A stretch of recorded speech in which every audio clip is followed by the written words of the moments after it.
Hello, welcome to Bell CB. I've got a CRE-8900 tune-up report for you today. This is for James in Kansas. We'll be using the regular stock mic, so the volumes over here is kind of low, so we don't have too much feedback. Over here on this meter, I've got 10, 20, 30 on the bottom scale. It's about 11 or 12 maybe. And if I turn the power down, here it is.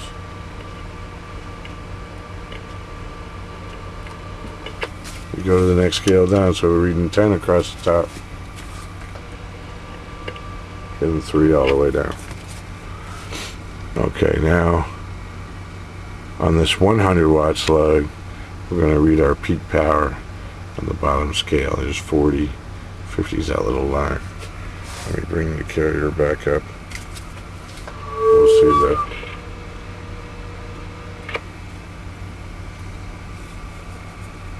Or no, I turned the squelch up. Carrier back up. You see the same 12 watts there. Audio check, check, check, check, check. 1, 2, 3, 4, 5. Audio check, check, check. 1, 2, 3, 4, 5. Audio 1, 2, 3, 4, 5. Check, check. And on sideband. Audio 1, 2, 3, 4, 5. Check, check, check, check, check. 1, 2, 3, 4, 5. Audio 1, 2, 3, 4, 5. Check, check, check. 1, 2, 3, 4. Alright. Put that back on AM. Let's get rid of that beep.